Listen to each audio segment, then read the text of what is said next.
J'ai été porté disparu à l'âge de 6 ans. Ça a été un des plus gros traumatismes dans ma famille. Alors tout a commencé quand j'avais 7 ans. C'était une journée de cours normale. Je vais à la garderie parce que mon père vient me chercher. Le vendredi, il n'y avait pas de devoir. Là aujourd'hui, on a décidé de jouer dehors. Le fameux cache-cache. On fait une partie. Tout se passe bien. Du coup, la nuit commence à tomber. C'est moi qui compte, ma soeur se cache. Et nous, on avait comme une sorte de résidence. On jouait dans la résidence avec les enfants et tout. Du coup, quand même, ça s'installait sur une grosse surface parce qu'il y avait 2 bâtiments. Bref, on commence la première partie. Du coup, la partie se passe très bien. Je la retrouve. Et après, on passe à moi. Ma soeur va compter. Et elle commence à me chercher. Elle me cherche après 10 minutes. 15 minutes. 20 minutes. Elle demande à mon père qui est à la maison. Mon père, il me trouve pas. Il appelle ma mère qui est au travail. Elle commence à péter un câble. Ça veut dire que tout le quartier commence à me chercher. Personne me trouve.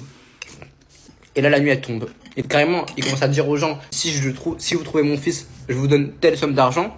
Ah ouais, ça allait vraiment très vite, hein. Du coup, ils appellent la police. Ils patrouillent dans le quartier, ils cherchent. Ils rentrent dans les maisons. Et carrément, les gros camions noirs, là, je sais pas ce que c'est, je me rappelle plus du nom. Ils arrivent devant chez moi. Il y a plein de camions de police, plein d'agents de police chez moi. Et là, il y a un inspecteur qui rentre. L'inspecteur, il va voir ma soeur. Il lui demande ce qui s'était passé. Moi, ma soeur dit, je l'ai vu monter dans une voiture rouge. Et à ce moment-là, la panique totale. Ma mère, elle commence à pleurer. Tout le monde commence à stresser. On part sur la piste. Je me suis fait kidnapper. Il interroge ma mère. Il interroge les voisins. Et il dit, refaites un tour dans la maison. Mon père va dans la chambre. Il ne trouve pas. Il va dans leur chambre. Il voit un bout de doigt de pied qui dépasse de la couverture. C'était en dessous de la couette. Et vu que moi, j'étais tellement fin, on ne me voyait pas. Et la couette était épaisse, tu vois. En fait, j'étais en dessous de la couette. Mon père enlève la couette. Il me voit en train de dormir. Et juste après une journée de cours, je me suis endormi en dessous de la couette. C'est-à-dire que moi, je me lève, je comprends pas.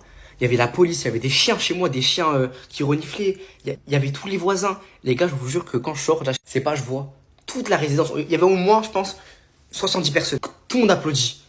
Je fais, mais wesh, je suis où? Du coup, faites attention à votre enfant. S'il est tout fif, tout fin, il peut y avoir des quiproquos, des malentendus.